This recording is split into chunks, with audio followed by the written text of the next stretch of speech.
Hello friends, study with Krishna channel में एक बार आपका फिर स्वागत है।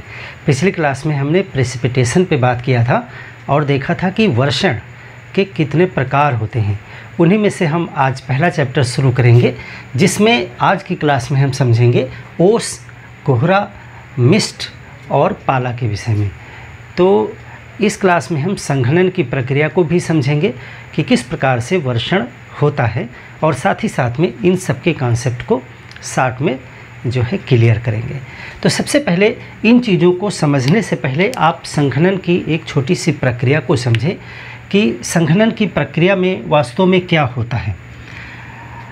ये कोई भी चीज़, वर्षण का कोई भी प्रकार हो, चाहे वो कोहरा हो, ओस हो, पाला हो, या वर्षा हो, रेनफॉल हो, या फिर हिमपात हो यानी स्नोफॉल, या फिर ओलावृष्टि यानी हेलफॉल हो, स्लीट हो, किसी भी प्रकार का अगर वर्षण है, प्रेसिपिटेशन है, तो उसमें वायु में नमी का होना ज़रूरी है। पहली शर्त है, अगर वायु में ह्यूमिडिटी नहीं है तो फिर वर्षण नहीं होगा। तो सबसे पहले वर्षण के लिए आवश्यक शर्त है कि आपके पास में कोई ह्यूमिड एयर होनी चाहिए। यानी कि अगर कोई गर्म हवा है, देखिए अगर आपके पास में है गर्म हवा, गर्म एवं आर्द्र वायु, आर्द्र वायु है, जब तक ह्यूमिडिटी नहीं होगी तब तक वर्षण के लिए परिस्थितियां जनरेट नहीं होंगी। और ये वायु किसी वजह से अगर ठंडी होती है तो इसकी जो सापेक्षिक आर्द्रता है वह बढ़ेगी। पीछे की क्लास में हमने बताया था कि अगर ये हवा ऊपर जाती है, वायु अगर ऊपर जाती है, ऊपर जाती है या किसी अन्य कारण से, या अन्य कारण से, देखिए दोनों चीज़ें आपको जानना ज़रूरी है, ठंडी होती है। अगर वायु ऊपर जाएगी तो नॉर्मल लैप्स रेट दर ऊपर 6.5 डिग्री सेंटीग्रेड प्रति किलोमीटर जो है ऊपर टेम्परेचर कम होता जाता है। साथ ही साथ में जब भी कोई गर्म हवा ऊपर जाती है तो उसका एक्सपेंशन होता है, फैलाव होता है, आयतन में वृद्धि होती है। और जब आयतन में वृद्धि होगी तो एडियाबैटिक लैप्स रेट के तहत जो है उसके टेम्परेचर में फॉल होगा, जो है टेम्परेचर गिरेगा। तो जो गर्म और आर्द्र वायु होती है, जो नम है, वो हवा ऊपर जा रही है तो ऊपर जाने पर ठंडी होगी। पीछे की क्लासेस में आपने कॉन्सेप्ट को समझा था कि जब भी कोई हवा ऊपर जाएगी तो सापेक्षिक आर्द्रता में वृद्धि होगी, इसकी सापेक्षिक आर्द्रता में वृद्धि होगी।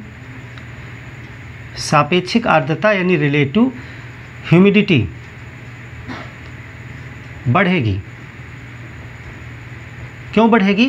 क्योंकि वायु ठंडी होने पर नमी धारण करने की क्षमता कम हो जाती है, इस वजह से सापेक्षिक आर्द्रता बढ़ने लगती है। आप पीछे क्लास को रिवाइज कर लीजिएगा अगर चीज़ें समझ में नहीं आ रही हैं। सापेक्षिक आर्द्रता बढ़ेगी तो एक ऐसा बिंदु आएगा जब वायु की नमी धारण करने की क्षमता और उसमें उपस्थित नमी बराबर हो जाएगी। इस कंडीशन को कहते हैं वायु संतृप्त हो जाना, वायु का संतृप्त हो जाना। तो सापेक्षिक आर्द्रता बढ़ेगी और एक कंडीशन आएगी जब वायु संतृप्त हो जाएगी, सेचुरेट हो जाएगी, संतृप्त हो जाएगी, या आप कह सकते हो कि RH बराबर 100% हो जाएगा, रिलेटिव ह्यूमिडिटी 100% हो जाएगी। और जिस तापमान पर यह प्रक्रिया घटित होती है उस तापमान को कहा जाता है ओसांक। यानी कि ये जो घटना है ये ओसांक पर होगी, ओसांक बिंदु, इसे ओसांक बिंदु कहा जाता है, ड्यू पॉइंट। अब यहीं से संघनन की प्रक्रिया स्टार्ट हो जाती है। जब भी वायु संतृप्त हो जाएगी तो उसमें संघनन शुरू हो जाएगा। संघनन कंडेंसेशन, कंडेंसेशन। अब कंडेंसेशन दो टेम्परेचर पे हो सकता है। हमने आपको बताया कि ओसांक बिंदु प्राप्त होता है जब वायु संतृप्त होती है, तभी संघनन होता है। रिलेटिव ह्यूमिडिटी जब 100% हो जाती है। ये ओसांक बिंदु किस तापमान पर प्राप्त होगा ये निश्चित नहीं है। हो सकता है कि यह जल के हिमांक से पहले प्राप्त हो जाए। पानी का जो हिमांक है वो 0 डिग्री सेंटीग्रेड है। 0 डिग्री सेंटीग्रेड ये होता है हिमांक, जहाँ पे पानी जमता है। तो हो सकता है कि 0 डिग्री सेंटीग्रेड पर पहुँचने से पहले ही वायु संतृप्त हो जाए, और यह भी हो सकता है कि 0 डिग्री सेंटीग्रेड पे पहुँच के या इससे और नीचे माइनस में टेम्परेचर जाने पर वायु संतृप्त हो। ये तो निर्भर करेगा कि उसमें ह्यूमिडिटी कितनी है। अगर उसमें ह्यूमिडिटी बहुत ज़्यादा मात्रा में है तो वो पहले भी संतृप्त हो सकती है, और अगर बहुत कम मात्रा में ह्यूमिडिटी है तो वह 0 डिग्री सेंटीग्रेड पर जा कर के संतृप्त होगी, या उससे भी माइनस टेम्परेचर पर जा कर के। तो संघनन होने के लिए तापमान या तो हिमांक से पहले या हिमांक के बाद हो सकता है। तो संघनन के फलस्वरूप जो है क्या चीज़ें बनेंगी वो निर्भर करेगा तापमान पे। अब संघनन की प्रक्रिया जो है 2 तापमान पे हो सकती है। या तो हिमांक, फ्रीजिंग पॉइंट, हिमांक का मतलब होता है फ्रीजिंग पॉइंट, हिमांक से अधिक ताप पर। अगर संघनन हिमांक से अधिक ताप पर हो रहा है या फिर हिमांक या उससे कम ताप पर, दोनों ही कंडीशन में अलग अलग चीज़ें संघनन के फलस्वरूप बनेंगी। संघनन होता क्या है? संघनन वह प्रक्रिया है जिसमें वायु में उपस्थित जो वाटर वेपर है, जल वाष्प है, वह द्रव में तब्दील होने लगती है। तो ये किस टेम्परेचर पर होगा जा कर के, इसके अनुसार प्रोडक्ट बनेंगे। तो हो सकता है 0 डिग्री सेंटीग्रेड पे संघनन शुरू हो सकता है 0 डिग्री सेंटीग्रेड से पहले ही संघनन जो है वो शुरू हो। संघनन का मतलब है आपको हमने बता दिया। तो यदि फ्रीजिंग पॉइंट से अधिक ताप पर हो रहा है, यानी 0 से पहले ही, तो आपके जो परिणाम निकलेंगे वो क्या बनेंगे? ओस बनेगी, ओस यानी ड्यू, ओस बनेगी। जल बूंदें यानी वर्षा हो सकती है, बादल बनेंगे, और कोहरा बनेगा, फॉग, मिस्ट बनेगी, यानी आप कह सकते हो कुहासा, कुहासा या धुंध। ये सभी चीज़ें जो हैं वो बनती हैं अगर फ्रीजिंग पॉइंट तक तापमान नहीं गिरा है। अंडरस्टूड बात है, बहुत कॉमन बात है कि अगर फ्रीजिंग पॉइंट पे पहुंच जाएगा, 0 डिग्री सेंटीग्रेड तापमान पहुंच जाएगा, तो ये सारी चीज़ें बनना संभव नहीं है, क्योंकि तब जो जलवाष्प है वो बर्फ़ बन जाएगी। तो फिर जब बर्फ़ बन जाएगी, यानी कि अगर हिमांक तक तापमान गिर गया, 0 डिग्री सेंटीग्रेड हो गया या उससे भी और नीचे चला गया, तो क्या बनेगा? तो फिर कुछ और चीज़ें बनेंगी। तो आपका बनेगा पाला, पाला पड़ेगा, हिमपात होगा यानी स्नोफॉल, स्नोफॉल, और ओलावृष्टि होगी, ओलावृष्टि यानी हेलफॉल, और स्लीट बनेगा यानी जो है सहिम। एक और लिख सकते हैं, सहिम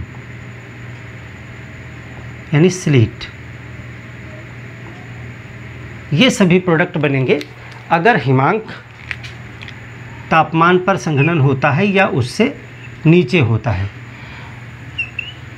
तो बिल्कुल सिंपल सी ये एक स्ट्रक्चर है कि कोई गर्म हवा है जिसके अंदर जल वाष्प है, वाटर वेपर है। वाटर वेपर होना ज़रूरी है। वाटर वेपर कैसे पहुंचती है ये सब पीछे आपको मैंने बताया हुआ है, उसको रिवाइज करते रहें। तो ये प्रक्रिया है।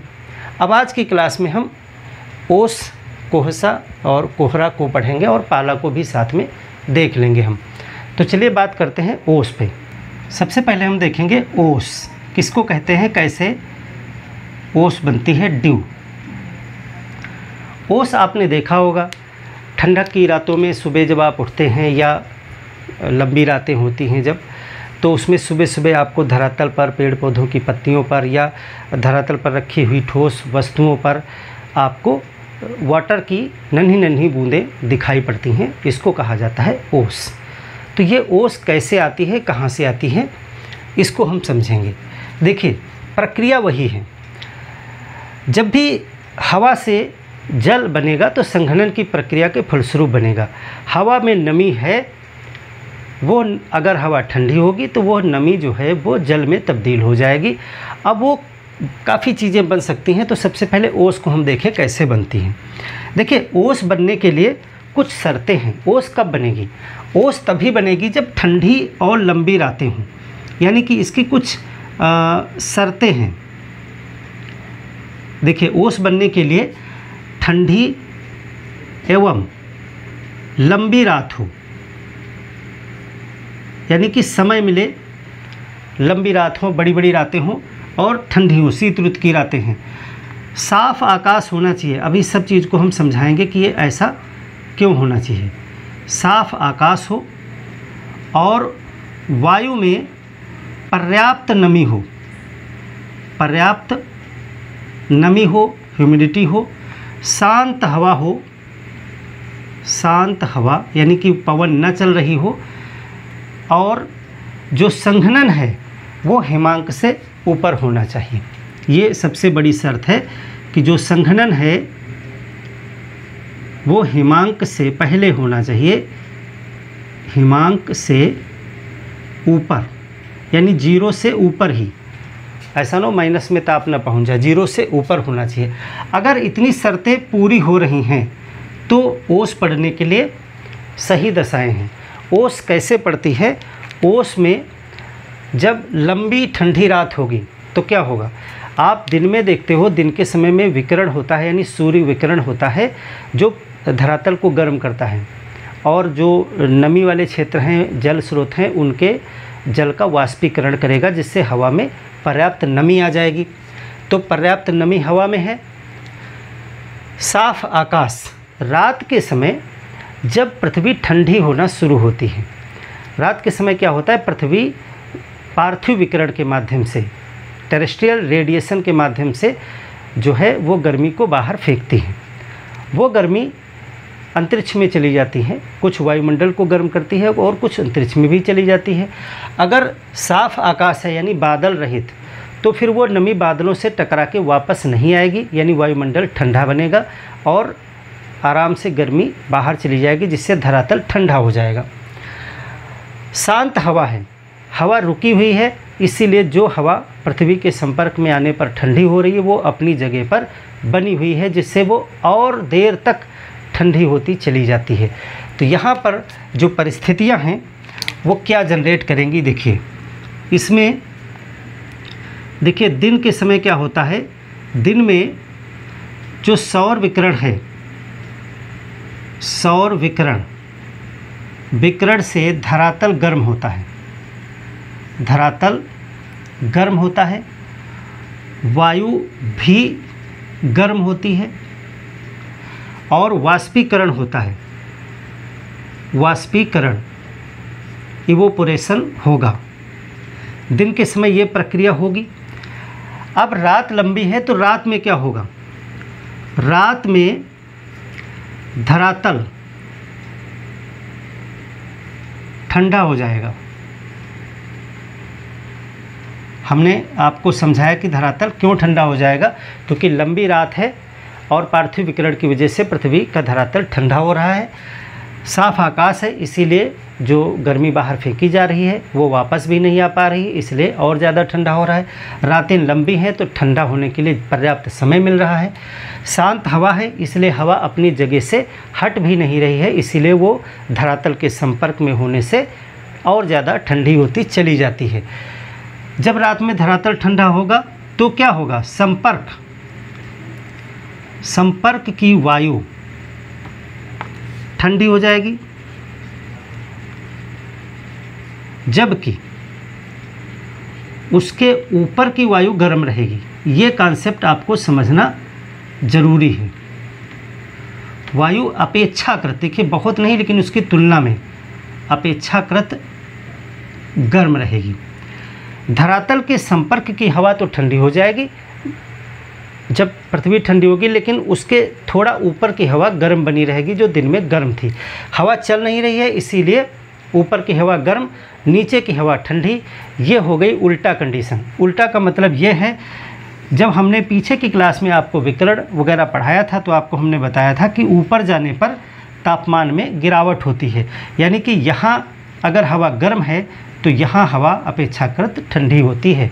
पृथ्वी पर सामान्यतः नीचे से ऊपर की तरफ जाने पर टेम्परेचर गिरता है, लेकिन यहाँ पर क्या हो गया है, नीचे की हवा ठंडी है और उसके ऊपर की हवा गर्म है, यानी उल्टा कंडीशन हो गई। इसको कहते हैं तापीय प्रतिलोमन। इस कंडीशन को कहा जाता है तापीय प्रतिलोमन,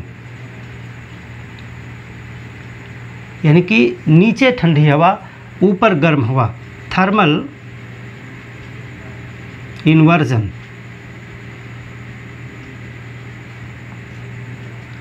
अब नीचे की ठंडी हवा और ऊपर की गर्म हवा, ऊपर की गर्म हवा नम है, आर्द्र है, उसमें सुबह के समय जो है वाष्पीकरण से नमी पहुंची थी, और जब हवा ये ठंडी होगी तो संघनन की प्रक्रिया स्टार्ट होगी, और संघनन हिमांक से अगर पहले हो रहा है तो ओस बनेगी।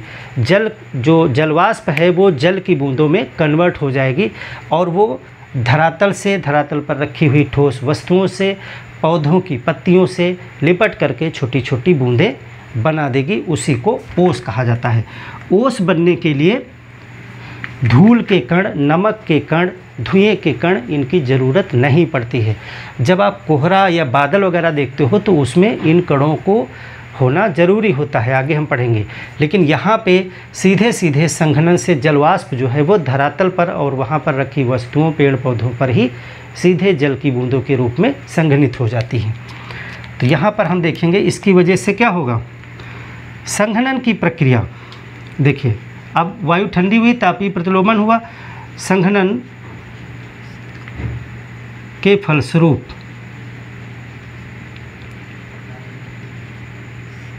जलवाष्प धरातल एवं ठोस वस्तुओं, पेड़ पौधों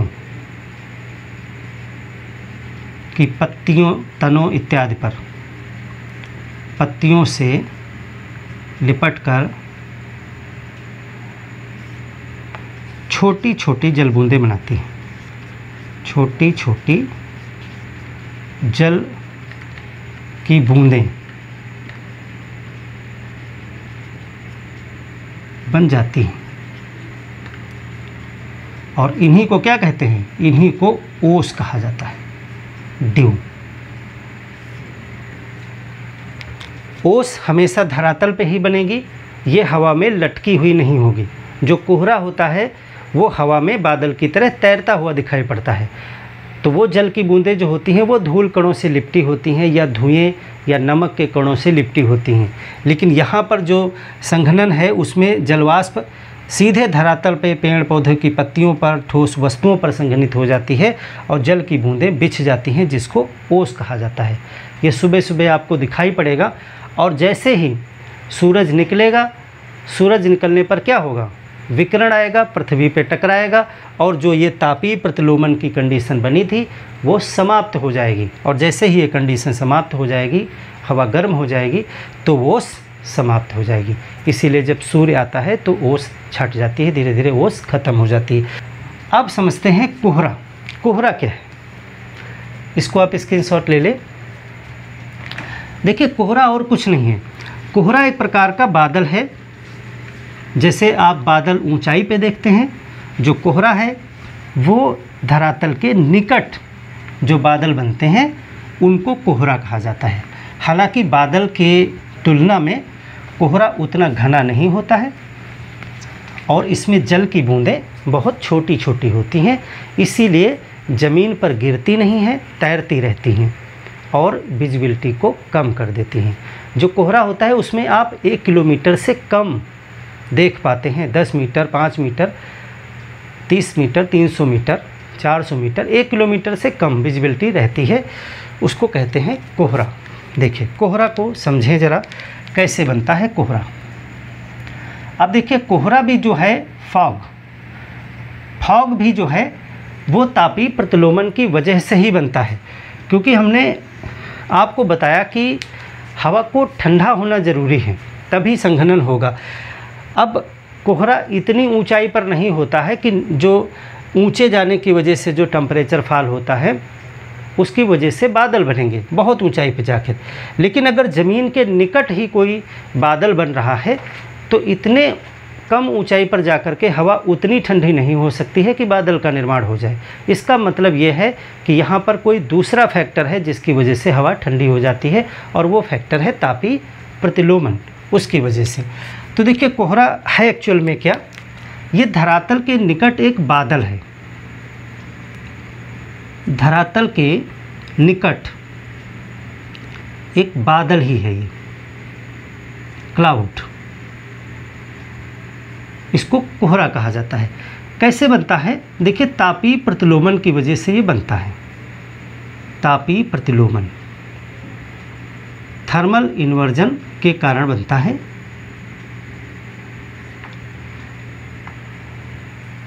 इसमें फ्रंटल कोहरा भी होता है जिसमें 2 प्रकार की हवाएं आकर के मिक्स हो जाती हैं।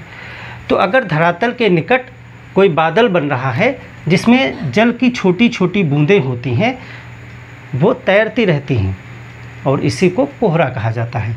देखिए इसमें संघनन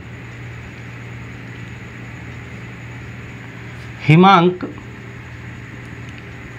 से ऊपर होता है एवं जो जलवाष्प है, जलवाष्प आर्द्रताग्राही नाभिकों से लिपट करके, आर्द्रताग्राही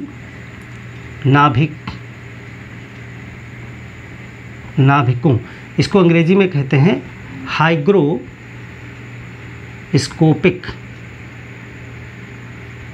न्यूक्लियाई। हाइग्रोस्कोपिक न्यूक्लियाई से लिपटकर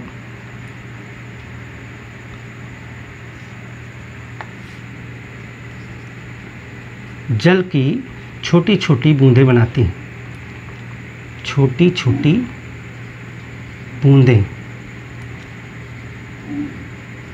बनाती हैं जो हवा में तैरती रहती हैं। ऐसे ही आप लिखें इसको, तैरती रहती हैं, और इसी को कहते हैं हम फॉग यानी कोहरा। अब देखिए इसमें 2-3 टर्म आए। एक तो आपने देखा संघनन हिमांक से ऊपर हो रहा है, जो पहले ही हमने आपको शर्त बताई थी, पानी जमना नहीं चाहिए, जलवाष्प जो है वो केवल जल में कन्वर्ट होनी चाहिए। दूसरा एक आया आर्द्रताग्राही नाभिक, हाइग्रोस्कोपिक न्यूक्लियाई। ये आवश्यक है बादल बनने के लिए या कोहरा बनने के लिए, हाइग्रोस्कोपिक नाभिकों का होना ज़रूरी है। हवा में बहुत सारे डस्ट पार्टिकल होते हैं। ये जो हाइग्रोस्कोपिक नाभिक हैं ये क्या हैं, ये धूल के कण हैं, धूल के कण हैं, या नमक के कण हैं, नमक के कण हैं, या धुएं के कण हैं, धुएं के कण हैं आदि। पराग हो सकते हैं, पेड़ पौधों के फूलों के जो पराग कण होते हैं, पराग कण आदि। ये चीज़ें हवा में मिक्स रहती हैं। हवा में धूल, धुआं, पराग कण यानी और नमक के कण, ये सब उड़ते रहते हैं। यही छोटे छोटे जो कण हैं इनको आर्द्रता ग्राही नाभिक कहा जाता है। इनका होना आवश्यक है। जब भी संघनन की प्रक्रिया शुरू होगी, हवा ठंडी होने लगेगी, तो उसकी जो जलवाष्प है वो इन्हीं कणों से लिपट जाएगी और छोटी छोटी नन्ही नन्ही जल की बूंदें बनना शुरू हो जाएंगी। और जैसे जैसे टेम्परेचर गिरता जाएगा, छोटी छोटी जल की बूंदें और बड़ी होती चली जाएंगी। अगर जल की बूंदें बहुत बड़ी हो जाती हैं तो रेनफॉल शुरू हो जाता है, उसकी हम आगे प्रक्रिया समझेंगे। लेकिन यहाँ पर छोटी छोटी बूंदें बनती हैं जो आकार में इतनी छोटी हैं कि वो नीचे नहीं गिरती हैं, वो हवा में तैरती रहती हैं, जिससे एक सघन बादल जैसी संरचना बनती है जिसको हम कोहरा कहते हैं। जब बादल बनने की प्रक्रिया है उसमें भी यही प्रक्रिया होती है, जो ज़मीन से काफ़ी ऊपर होती है। ये धरातल के निकट होता है। ये कहाँ होता है? ये प्रक्रिया जो है वो धरातल के निकट होती है। तो इस तरह से इसको कहते हैं कोहरा। अब कोहरा कई कारणों से बन सकता है। ये तो बेसिक फीचर आपने देखा कि कोहरा ऐसे बनता है। अब ये कोहरा किस कारण से बना है, उस कारण के आधार पर कोहरा कई प्रकार का हो सकता है। अब उसमें पहला जो कोहरा है उसको कहते हैं विकिरण कोहरा। देखिए, विकिरण कोहरा, रेडिएशन फॉग।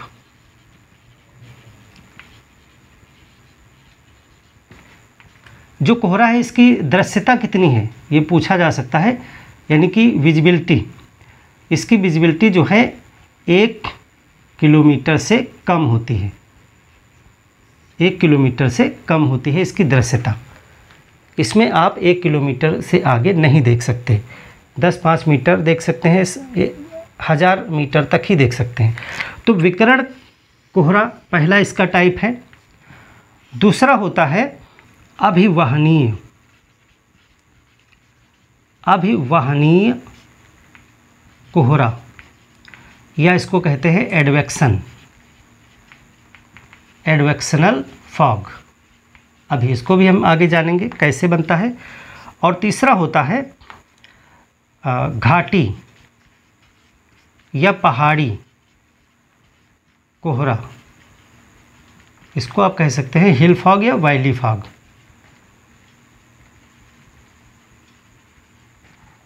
और चौथा एक टाइप इसका हो सकता है सीमांत कोहरा। सीमांत कोहरा या फ्रंटल फॉग। देखिए, फॉग का बेसिक फीचर जो हमने बताया वो यही है, लेकिन किस कारण से बना, ये संघनन की प्रक्रिया क्यों हुई, ये कारण सब में अलग अलग है। विकिरण, अभिवहनीय, घाटी या सीमांत, अलग अलग प्रकार से और भी कुछ टाइप होते हैं जो क्षेत्रीय हैं। तो इन कारणों, किन कारण से बनता है कोहरा, उसकी वजह से उसके अलग अलग प्रकार हैं। जबकि ये सभी जो कंडीशंस हैं ये तापीय प्रतिलोमन पैदा करती हैं, इस वजह से कोहरा बनता है। तो अभी हम एक एक को समझेंगे। तो चलिए विकिरण कोहरा और एडवेक्शनल फॉग को समझते हैं। अभी हमने आपको बताया कि कोहरा बनने के लिए यहाँ पर जो परिस्थितियाँ हैं वो तापीय प्रतिलोमन की वजह से हैं। तापीय प्रतिलोमन यानी कि उल्टा सिचुएशन, नीचे ठंडी हवा हो जाए और उसके ऊपर गर्म हवा, तो इस वजह से जो है संघनन की प्रक्रिया स्टार्ट हो जाती है। और चूंकि ये धरातल के निकट ही होता है, इसीलिए इससे कोहरा बनता है, ना करके बादल बनते हैं। बादल ऊंचाई पे बनते हैं, तो इसको कोहरा कहते हैं। देखिए, विकिरण के वजह से जब होता है तो उसे विकिरण कोहरा कहते हैं, और एडवेक्शनल जो रीजन है उसकी वजह से ये अभिगमनीय कोहरा बनता है, या अभिगमनीय विकिरण कोहरा भी इसको कहा जाता है। तो पहले वाले को समझते हैं। देखिए कैसे होगा। दिन में क्या होता है, सौर विकिरण होती है, सूर्य का प्रकाश होता है। इस सूर्य के प्रकाश से धरातल भी गर्म होगा, उसकी वजह से हवा भी गर्म होगी। हवा गर्म होगी, वाष्पीकरण की प्रक्रिया होगी। वाष्पीकरण से जो जलवाष्प है वो हवा में मिक्स हो जाएगी, जिससे क्या बनेगा, जिससे गर्म और आर्द्र वायु बनेगी, यानी ह्यूमिड एयर बनेगी। वेट एयर बनेगी जिसमें पर्याप्त नमी होगी। दिन के समय ऐसी सिचुएशन बनेगी। अगर ठंडी रातें हैं, शीतकाल का समय है, तो रात में वैसे भी क्या होता है, पार्थिव विकिरण निकलना शुरू होता है, टेरेस्ट्रियल रेडिएशन। पृथ्वी रात में, दिन के समय वो जितनी एनर्जी को ग्रहण करती है, पीछे एक चैप्टर हमने पढ़ाया था पृथ्वी का उष्मा बजट, उसको फिर से रिवाइज करिएगा। दिन के समय पृथ्वी जितना गर्म होती है, रात में वो अपना सारी जो उष्मा है उसको रेडिएशन के रूप में वायुमंडल में फिर से वापस भेज देती है। इसीलिए पृथ्वी अपना एक निश्चित तापमान जो लगभग 15 डिग्री सेंटीग्रेड है उसको मेंटेन रखती है। तो रात के समय क्या होगा, पृथ्वी ठंडा होना शुरू हो जाएगी, पार्थिव विकिरण निकालना शुरू कर देगी। इससे क्या होगा, धरातल ठंडा हो जाएगा। धरातल ठंडा होगा तो उसके संपर्क में जो वायु है वो भी ठंडी हो जाएगी। अब धरातल ठंडा हो रहा है तो उसके संपर्क की वायु ठंडी होगी, लेकिन उसके ऊपर की जो वायु है जो धरातल से थोड़ा दूरी पर है वो उतनी तेज़ी से ठंडी नहीं होगी। तो इससे क्या होगा, नीचे धरातल के निकट की हवा तो काफ़ी ठंडी हो गई, लेकिन उसके ऊपर की हवा जो है वो अपेक्षाकृत उसकी तुलना में गर्म रहेगी। इसकी वजह से क्या होगा, इसकी वजह से तापीय प्रतिलोमन यानी थर्मल इन्वर्जन उत्पन्न हो जाएगा, क्योंकि धरातल के निकट ठंडी हवा हो जाएगी कूल एयर। यहाँ धरातल के निकट क्या हो जाएगी, कूल एयर, और इसके ऊपर अपेक्षाकृत क्या रहेगी, वार्म एयर, गर्म हवा। और ये उल्टा सिचुएशन है, क्योंकि सामान्यतः जो है गर्म हवा नीचे होती है और ऊपर जाने पर हवा ठंडी मिलेगी आपको। तो जैसे ही ये उल्टा सिचुएशन होगी तो यहाँ पर जो हवा के अंदर जो जलवाष्प है वो संघनित होना शुरू हो जाएगी। तो वायु के अंदर की जो जलवाष्प है, अब देखिए कितना टेम्परेचर फॉल हुआ है इस पे निर्भर करेगा। अगर पर्याप्त यानी ओसांक बिंदु तक पहुंच गया है तो संघनन की प्रक्रिया शुरू हो जाएगी। इसमें क्या होगा, जो हवा की जलवाष्प है, ओस के समय हमने पढ़ा था कि वो धरातल से ही लिपट गई थी, धरातल पे रखी वस्तुओं से लिपट गई थी या पेड़ पौधों की पत्तियों पे लिपट गई थी। देखिए जलवाष्प को जल के बूंद में कन्वर्ट होने के लिए कोई आधार चाहिए जिसके ऊपर जलवाष्प टिक सके। तो ओस जब हमने देखी थी तो उसमें आधार उसको मिला था धरातल स्वयं, क्योंकि वो बहुत नीचे प्रक्रिया हो रही थी और धरातल पे ही ओस मिलती है आपको, पेड़ पौधों पत्तियों पे या कोई भी चीज़ें पड़ी हुई हैं। लेकिन यहाँ पे धरातल पे नहीं संघनन होगा, यहाँ पे आर्द्रताग्राही नाभिकों पर, यानी हवा में जो धूल, धुआं, पराग कण, नमक के कण तैर रहे हैं छोटे छोटे, उनको हाइग्रोस्कोपिक न्यूक्लियाई कहा जाता है। तो इस बार ये जो जलवाष्प है वो इन नाभिकों पर लिपट करके जल की छोटी छोटी बूंदें बनाएगी संघनित होकर के, और यही जो जल की छोटी छोटी बूंदें बनेगी इनका एक बहुत बड़ा समूह, घना समूह बन जाएगा जो बादल जैसा होगा। इसी को हम कहते हैं फॉग। तो कोहरा या फॉग जो है वो ओस से अलग है। ओस धरातल पे होती है और कोहरा जो है धरातल के ऊपर हवा में तैरता हुआ होता है बादल की तरह। इसकी जो रीजन इसमें आप देख रहे हो वो विकिरण है। इसमें जो तापीय प्रतिलोमन उत्पन्न करने के लिए जो कारण है वह विकिरण है। इसीलिए इस प्रकार से जो कोहरा बनता है उसको विकिरण कोहरा या रेडिएशन फॉग कहा जाता है। यानी कि तापीय प्रतिलोमन की कंडीशन लाने के लिए जो फैक्टर है वो यहाँ पर रेडिएशन है। दूसरा फैक्टर देखिए, इसमें कहीं बाहर से हवा नहीं आई है, अभिगमनीय यानी गमन करके आना, अभिगमनीय कोहरा एडवेक्शनल फॉग, इसमें जो है हवा मूव होती है, यानी कि एक जगह की हवा दूसरे जगह पर जा करके तापीय प्रतिलोमन उत्पन्न कर देती है। ये अक्सर जलाशय, नदी, तालाब, झील, सागर, महासागर के जो निकट स्थान होते हैं वहाँ पर होता है, यानी जलाशयों के पास में होता है। ऐसा होता क्यों है, देखिए एक फैक्ट आप हमेशा याद रखिए कि धरातल जल्दी गर्म हो जाता है, जल्दी ठंडा हो जाता है, क्योंकि धरातल में होती है सिलिका। जो हमारा ज़मीन है इसमें सिलिका होती है, जल्दी से गर्म हो जाती है और जल्दी से पार्थिव विकिरण छोड़ के ठंडी भी हो जाती है ज़मीन। लेकिन पानी के साथ ऐसा नहीं है, पानी धीरे धीरे गर्म होता है लेकिन देर तक गर्म बना रहता है, वो जल्दी ठंडा नहीं होता है। इसीलिए अगर आप देखते हैं कि आपके घर के निकट में कोई तालाब हो तो गर्मियों के महीने में जब दिन में काफ़ी तालाब गर्म हो जाएगा उसका पानी, तो रात में भी आपको तालाब के निकट जो है वो शीतलता नहीं मिलेगी, क्योंकि पानी देर तक गर्म रहेगा, हालांकि उसके अपेक्षाकृत ज़मीन ठंडी हो जाएगी। और शीतकाल में वही जल जो है वो देर तक ठंडा भी बना रहेगा। यानी कि ये ना तो जल्दी गर्म होता है, और जब एक बार गर्म होता है तो वो देर तक गर्म बना रहता है। अब दिन में क्या होगा? दिन में जल और स्थल सौर विकिरण से गर्म होंगे, दोनों पे बराबर पड़ेगा, गर्म होंगे। वाष्पीकरण की प्रक्रिया होगी, गर्म एवं आर्द्र वायु बनेगी, यानी हवा गर्म होगी और उसमें वाष्पीकरण से जलवाष्प भी आ जाएगी। रात में क्या होगा? अगर लंबी ठंडी रातें हैं, शीतकाल का है, तो क्या होगा? जल की अपेक्षा स्थल जल्दी ठंडा हो जाएगा, जो ज़मीन है वो जल्दी ठंडी हो जाएगी। तो ज़मीन ठंडी हो जाएगी तो ज़मीन के ऊपर की हवा भी जो उसके संपर्क में है वो ठंडी हो जाएगी। हवा ठंडी होगी तो वहाँ पर उच्च दाब उत्पन्न हो जाएगा। हवा ठंडी होकर के नीचे बैठती है तो वहाँ पर हाई प्रेशर डेवलप हो जाएगा, जबकि उसके निकट जो जल क्षेत्र है, सागर है, वहाँ पर क्या होगा? वहाँ पर अपेक्षाकृत गर्म हवा होगी इसकी तुलना में, क्योंकि वहाँ पानी जल्दी ठंडा नहीं हो पाएगा, तो पानी के ऊपर की हवा भी गर्म बनी रहेगी, तो वहाँ पे लो प्रेशर रहेगा। गर्म हवा जहाँ पर होती है वो ऊपर उठती है, इसीलिए वहाँ पे प्रेशर लो रहता है। और पीछे पवन वाले चैप्टर में हमने बताया था कि हाई प्रेशर से लो प्रेशर की तरफ पवन चलने लगती है, यानी हवा का मूवमेंट होने लगता है। तो स्थल से ठंडी हवा जल की तरफ चलेगी और वो ठंडी हवा गर्म हवा को ऊपर उठा देगी, क्योंकि ठंडी हवा भारी होती है। जब ठंडी हवा किसी क्षेत्र में जाएगी तो वहाँ की गर्म हवा को ऊपर उठा देगी और वो उसके नीचे आ जाएगी, यानी कि इस तरह से कंडीशन हो जाएगी। नीचे ठंडी हवा आ जाएगी, कूल एयर, और इसके ऊपर वहाँ की जो वार्म एयर है वो ऊपर उठ जाएगी, और यही हो गया तापीय प्रतिलोमन। तापीय प्रतिलोमन, नीचे ठंडी हवा, ऊपर गर्म हवा, यानी उल्टा कंडीशन बन गई, जो पहले भी बन गई थी, लेकिन वहाँ पे हवा का मूवमेंट नहीं हुआ था। यहाँ हवा ठंडी चल करके आई और हवा को उठा दिया ऊपर, इसीलिए ये एडवक्शनल फॉग है। अब तापीय प्रतिलोमन बन गया है, तापीय प्रतिलोमन बन गया है तो आगे की प्रक्रिया आपको हम बता ही चुके हैं। परिणाम क्या निकलेगा? कोहरे का निर्माण होगा। अब आप सोच रहे होगे कि कोहरा ही क्यों बन रहा है, बादल बन करके बरसने क्यों नहीं लग रहा है? तो बरसने इसलिए नहीं लग रहा है क्योंकि बारिश होने के लिए जल की बूंदें बड़ी होनी चाहिए, यानी संघनन थोड़ा और तेज़ होना चाहिए, और ज़्यादा टेम्परेचर फॉल होने की ज़रूरत है, तो उतना यहाँ पर संभव नहीं हो पाता है, इतना सघन भी नहीं होता है। तो ये तो हो गए विकिरण और अभिगमनी।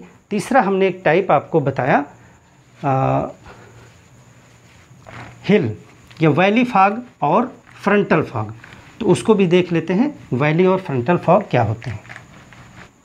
अब देखिए, आपको ये चीज़ें जहाँ पर घाटी होगी, पहाड़ होगा, कोई इस तरह से पहाड़ है और ये घाटी है इस तरह से, तो यहाँ पर होगा। देखिए रात के समय क्या होता है, देखिए यहाँ घाटी में दिन के समय हवा गर्म होती है, आर्द्र होती है। रात के समय यहाँ ऊपर पहाड़ी की चोटी की हवा पहले ठंडी हो जाती है, और ठंडी जब हवा हो जाएगी तो वो भारी होती है, तो वो ढाल के सहारे नीचे उतरना शुरू हो जाएगी घाटी में। ये घाटी है, ये पहाड़ी है। तो यहाँ पर ये जो कोहरा बनता है ये कैसे बनता है? देखिए इसमें क्या होता है, इसमें रात्रि के समय पहाड़ी से ठंडी हवा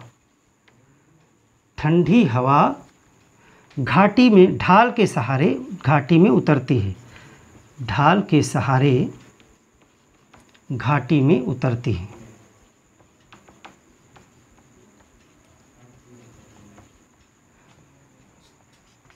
देखिए यहाँ भी हवा है घाटी में, यहाँ पहाड़ी पे भी हवा है। दिन के समय हवा गर्म है, रात के समय चूँकि ऊंचाई पर है यहाँ ठंडी हो जाएगी जल्दी, और ये ठंडी होकर के इस तरह से नीचे उतरना शुरू हो जाएगी घाटी में, और जो घाटी की गर्म हवा है वो ऊपर उठ जाएगी, यानी कि यहाँ पर आपकी कूल एयर आ जाएगी और वार्म एयर जो है वो ऊपर चली जाएगी, और यही तापीय प्रतिलोमन की कंडीशन हो जाएगी। इसको क्या हो जाएगा, इसको क्या कहेंगे, तापीय प्रतिलोमन, थर्मल इन्वर्जन। जब रात्रि के समय पहाड़ी से ठंडी हवा घाटी में उतरेगी तो वो क्या करेगी, वहाँ की अपेक्षाकृत, उससे जो तुलना में अपेक्षाकृत गर्म हवा जो है, गर्म वायु को ऊपर उठा देगी, उठा देती है। और जब गर्म हवा ऊपर हो जाएगी तो इसे कहेंगे तापीय प्रतिलोमन। बस यही हमें चाहिए, तापीय प्रतिलोमन। और इस तापीय प्रतिलोमन के फलस्वरूप क्या बनेगा, कोहरा। वो प्रक्रिया हम आपको पूरी समझा चुके हैं, वही चीज़ लिखनी है कि किस तरीके से फॉग बन जाएगा। तो ये हो गया आपका, चूँकि घाटी में हो रहा है इसलिए इसको हिल या वैली फॉग कहा जाता है। अब एक बहुत इम्पोर्टेंट जो और है वो है फ्रंटल, उसको कहते हैं सीमांत कोहरा, सीमांत कोहरा, फ्रंटल फॉग। अब देखिए ये क्या है, इसमें क्या होता है, इसमें दो अलग अलग नेचर वाली एयर, दो अलग अलग प्रकार की हवाएं आकर के टकरा जाती हैं। इसमें दो अलग अलग, देखिए दो अलग अलग प्रकृति वाली हवाएं टकराती हैं। यानी कि एक गर्म हवा और एक ठंडी हवा, इसका होता है कन्वर्जेंस। ये कहाँ पर होगा, गर्म हवा जैसे पछुआ पवन, पछुआ पवन आप एग्जाम्पल लिख सकते हैं, और ठंडी हवा मतलब ध्रुवीय पवन, ध्रुवीय पवन।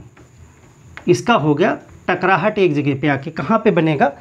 देखिए पृथ्वी पे आपको पवन वाले चैप्टर को जब आप पढ़ोगे तो आप यहाँ पर देखोगे ध्रुव से इस तरह से ध्रुवीय हवाएं चलती हैं। ये कौन सी हैं, ये ध्रुवीय पवनें हैं। पवन वाला चैप्टर खोल के देखिएगा। और इधर से पछुआ हवाएं चलती हैं, ये है पछुआ, वेस्टर्लीज, पोलर विंड्स और वेस्टर्लीज। और यहाँ पे ये दोनों हवाएं आपस में टकरा जाती हैं, इसको कहते हैं फ्रंट, फ्रंट। तो इसीलिए जहाँ पे फ्रंट बनता है वहाँ पे दो अलग अलग प्रकार की हवाएं जब टकराती हैं तो जो ठंडी हवा है वो अभी हमने आपको बताया था, वो भारी होने की वजह से नीचे जाएगी और गर्म हवा ऊपर चढ़ जाएगी। और जब ठंडी हवा नीचे और गर्म हवा ऊपर हो जाती है तो उसे तापीय प्रतिलोमन कहा जाता है। तो फ्रंट पे उत्पन्न होगा तापीय प्रतिलोमन।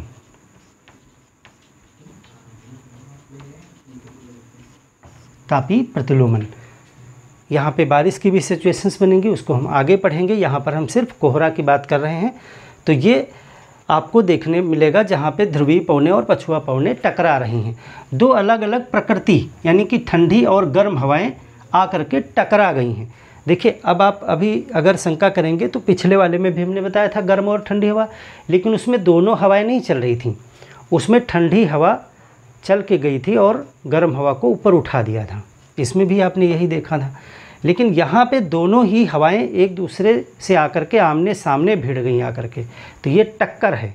तो इसमें कहते हैं front, convergence of two airs of different natures. तो एक गर्म हवा, पछुआ पवन गर्म है और ध्रुवीय पवन चूँकि ध्रुव की तरफ से आ रही वो ठंडी है, और यहाँ पे फ्रंट बनेगा जहाँ पे टकराएंगी, तापीय प्रतिलोमन उत्पन्न होगा और इसकी वजह से क्या बनेगा, कोहरा बनेगा। कोहरा बनने की बाकी प्रक्रिया वही सभी में है, बस तापीय प्रतिलोमन उत्पन्न होने के लिए अलग अलग कारणों की वजह से अलग अलग इनको नाम दिए गए हैं। तो ये कहलाता है कोहरा। आशा है आप कोहरा को समझ गए होंगे। तो हमने ओस को समझा, कोहरा को समझा। अब ये जो कुहासा है जिसको मिस्ट हम कह रहे हैं या धुंध कह रहे हैं, तो ये क्या है, इसमें बहुत कुछ नहीं, इसको आप लिख लें। जो धुंध है वो भी एक कोहरा का रूप है। धुंध क्या है? वो कोहरा का एक रूप है। कुहासा, कुहासा, मिस्ट। तो ये क्या है?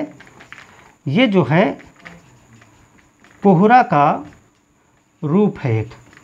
ये कम सघन होता है, कम सघन, और इसकी जो दृश्यता है वो 1 किलोमीटर से 2 किलोमीटर तक होती है।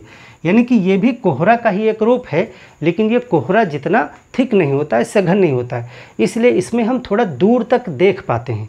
कोहरा में हमने आपको बताया था कि आप 1 किलोमीटर तक ही देख सकते हैं, मैक्सिमम 1 किलोमीटर तक।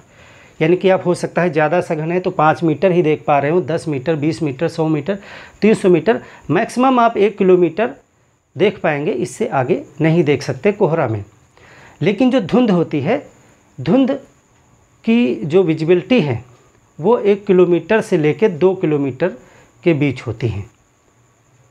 2 किलोमीटर तक आप देख पाते हैं, यानी ये थोड़ा विरल है, उतना सघन नहीं है। इसको मिस्ट कहा जाता है या धुंध कहा जाता है। अब एक चीज़ रह जाती है, पाला। पाला क्या है? अक्सर आपने किसानों से ये शब्द सुने होंगे कि पाला से फसल को नुकसान हो रहा है, या न्यूज़ में आपने सुना होगा फ्रॉस्ट। फ्रॉस्ट क्या है? पाला। देखिए, पाला भी ओस के बनने जैसी ही एक प्रक्रिया है, बस थोड़ा सा अंतर है। उसको आप बहुत आसानी से समझ सकते हैं। पाला, या इसको कहते हैं तुषार, तुषार, फ्रॉस्ट, फ्रॉस्ट। देखिए, यह भी जो है धरातल के निकट होता है, धरातल के निकट। धरातल पर जैसे ओस बनती है, बिल्कुल उसी तरीके से होता है, धरातल के निकट ही होता है। और आप इसको लिखें कि ओस यानी ड्यू, बनने जैसी प्रक्रिया है, बनने जैसी प्रक्रिया। जिस प्रक्रिया से ओस बनी थी, बिल्कुल उसी प्रक्रिया से बनता है। लेकिन जो इसमें मुख्य बिंदु है वो ये है, लेकिन यहाँ पर जो संघनन है, संघनन हिमांक से नीचे होता है, नीचे होता है। अभी ओस वाला पॉइंट आप खोल के देखिए, उसमें हमने बताया था कि जो संघनन है वो हिमांक से ऊपर होता है, यानी 0 डिग्री सेंटीग्रेड हिमांक है, तो इधर हिमांक से ऊपर यानी 1, 2, 3 डिग्री, और इधर -1, -2, -3, इस तरह से तापमान जाएंगे। जब हिमांक के नीचे जाएंगे तो माइनस में चलेगा, और हिमांक के ऊपर तापमान जाएगा तो प्लस में रहेगा। तो जब कभी ऊपर का टेम्परेचर रहता है तो आपका बनता है ओस वगैरह, कोहरा वगैरह, ये सब बनते हैं। और जब ये माइनस में तापमान या 0 में आ जाता है तो जाहिर सी बात है कि अब पानी जो है वो बर्फ़ में तब्दील होगा। तो यहाँ संघनन जो है हिमांक से नीचे होता है। इस कारण जो है वो जलवाष्प जो है, जलवाष्प सीधे जम जाती हैं, और इससे क्या बनता है? बर्फ़ के क्रिस्टल बनते हैं, क्रिस्टल बनते हैं। और इस वजह से जो है फसलों को नुकसान होता है, फसलों को ये नुकसान पहुंचाते हैं। जो रबी की फसल हैं, खास करके गेहूं, जौ, चना, सरसों, उस समय की जो सब्जियां हैं या उस समय की जो फसलें हैं रबी की फसल के टाइम के, तो वो जो है उसको नुकसान होता है। कैसे? इसको ज़रा समझें। देखिए, ओस में हम देख रहे थे कि जो जलवाष्प है वो द्रव में तब्दील होती है, जलवाष्प द्रव में तब्दील होती है, जिससे पानी की बूंदें बनती हैं, जिसको ओस कहते हैं। लेकिन यहाँ पर हम देख रहे हैं कि टेम्परेचर तेज़ी से नीचे गिरता है, इसमें टेम्परेचर अचानक तेज़ी से नीचे गिरता है, जिसकी वजह से संघनन जो है वो हिमांक से नीचे होता है, 0 डिग्री सेंटीग्रेड से नीचे होता है। और जब तापमान 0 डिग्री सेंटीग्रेड से नीचे हो रहा है, और यदि पर्याप्त मात्रा में जलवाष्प है हवा में, तो वो क्या होगी? जलवाष्प सीधे जम जाती है, बर्फ़ के क्रिस्टल बन जाते हैं। तो इससे जो पेड़ पौधों की पत्तियां हैं, उसकी जो नसें हैं वो फट जाती हैं, क्योंकि जो जल है, जब बर्फ़ बनता है तो बर्फ़ का आयतन ज़्यादा होता है, जिसकी वजह से पत्तियों के जो ऊतक हैं, कोशिकाएं हैं, वो फट जाती हैं, नुकसान होता है और फसलें मर जाते हैं, पेड़ पौधे। अक्सर आपने देखा होगा कि ठंडक के महीने में जो पानी है उसकी पाइपें फट जाती हैं, सड़कों पे आपने देखा होगा पानी निकलने लगता है, क्योंकि जैसे जैसे पानी ठंडा किया जाता है उसका आयतन बढ़ता है, वो फैलता है, तो इसी वजह से पाइपें भी फट जाती हैं। तो जब अचानक तापमान गिरेगा तो जलवाष्प सीधे बर्फ़ में कन्वर्ट हो जाएगी और इसी को कहते हैं पाला पड़ना यानी फ्रॉस्ट। तो इसमें जो है एक चीज़ और समझ लें, जो बर्फ़ है, जैसे जो बर्फ़ होती है, बर्फ़ या आइस, बर्फ़ जो है वो जल में कन्वर्ट होती है पहले, और जल के बाद में वो जलवाष्प में कन्वर्ट होती है। यही प्रक्रिया है। बर्फ़ से जल बनने के लिए इस प्रक्रिया को कहा जाता है गलन, गलना, इसको गलन कहते हैं। मेल्टिंग, इंग्लिश में इसे मेल्ट करना कहते हैं, मेल्टिंग। जल से जो जलवाष्प बनती है इसको कहते हैं वाष्पीकरण, इसको कहा जाता है वाष्पीकरण। अंग्रेजी में इसे कहते हैं इवेपोरेशन।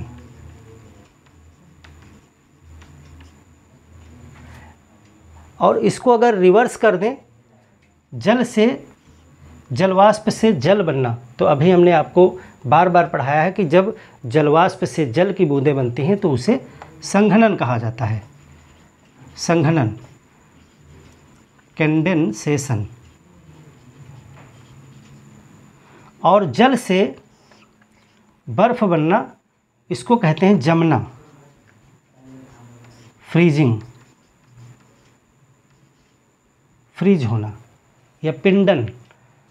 लेकिन अगर अचानक से ताप में अत्यधिक परिवर्तन हो जाए तो फिर ये बीच वाला स्टेप गायब भी हो सकता है, यानी कि बर्फ़ से सीधे जल भी बन सकता है, जलवाष्प बन सकता है। बर्फ़ यानी ठोस से सीधे गैस बन जाएगी, बीच का स्टेप गायब हो जाएगा।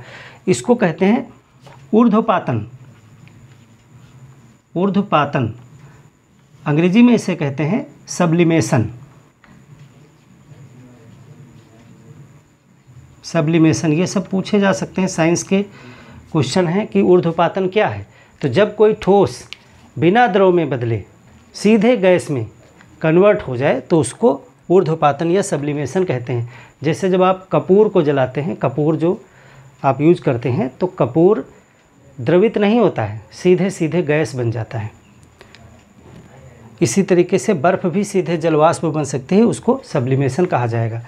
इसी तरीके से जलवाष्प से भी सीधे बर्फ़ बन सकती है, जलवाष्प से भी सीधे बर्फ़ बन सकती है, उसको कहते हैं निक्षेपण, इसे कहते हैं निक्षेपण, निक्षेपण, डीसब्लिमेशन, यानी कि ऊर्ध्वपातन के उल्टा क्रिया, निक्षेपण कहते हैं इसे, जलवाष्प से सीधे बर्फ़ बन जाना। तो जो पाला है, पाला में यही डीसब्लिमेशन की क्रिया होती है। इसमें कौन सी क्रिया होती है? डीसब्लिमेशन। ये ऊर्ध्वपातन के विपरीत क्रिया है, निक्षेपण कह सकते हैं आप इसे। इसमें वायु में उपस्थित जलवाष्प द्रव में न कब तब्दील होकर के सीधे सीधे ठोस में तब्दील हो जाती है। और अचानक से ऐसा होता है रात में, काफ़ी ठंडक की वजह से, माइनस में टेम्परेचर हो जाने की वजह से, इससे पेड़ पौधे, सब्जी, बागाती फसलें, गेहूँ, चना, ये फसलें जो होती हैं, जो मुलायम पत्तियों वाली फसलें हैं, मुलायम तनों वाली फसलें हैं, उनको क्षति पहुंचती है। उनकी नसें, पत्तियां इत्यादि ऊतक क्षतिग्रस्त हो जाते हैं, कोशिकाएं फट जाती हैं, जिससे पौधा मर सकता है, मर जाता है। तो इससे किसान बचने के लिए क्या करते हैं? टेम्परेचर बढ़ाने की कोशिश करते हैं कि अचानक से ज़्यादा तापमान ना गिरने पाए। तो बहुत से उपाय करते हैं। कोई गंधक के तेजाब का छिड़काव कर देते हैं फसल में रात में, जिससे थोड़ी गर्मी बनी रहती है, तापमान उतना ज़्यादा नहीं गिरता है। या फिर सिंचाई कर देते हैं, गर्म पानी चूँकि गर्म रहता है तो उसकी वजह से बच सकते हैं। या अगर छोटी फसल है, बहुत नाजुक फसल है, तो उसको ढकते हैं। अक्सर देखा होगा आपने, खेत की फसल को ढक देते हैं। विदेशों में तो हीटर वगैरह का भी प्रयोग किया जाता है लेकिन भारत में फसल को ढक देते हैं। तो इस तरह से कई उपाय किए जाते हैं। तो फ्रेंड्स, आज की क्लास में हमने ओस, कोहरा, कुहासा और पाला को समझा। नेक्स्ट जो क्लास होगी उसमें हम प्रेसिपिटेशन का जो सबसे कॉमन रूप है जिसको हम डिटेल में पढ़ेंगे, वर्षा का जो होना यानी रेनफॉल का होना, वर्षा। तो वर्षा पे कई प्रकार की वर्षाएं होती हैं, जैसे कि पर्वतीय वर्षा है, चक्रवाती वर्षा है, फ्रंटल यानी सीमांत। तो इस तरह से हम उसको डिटेल में पढ़ेंगे, चक्रवात वगैरह को। तो मिलते हैं एक और बेहतर क्लास के साथ में, तब तक के लिए धन्यवाद।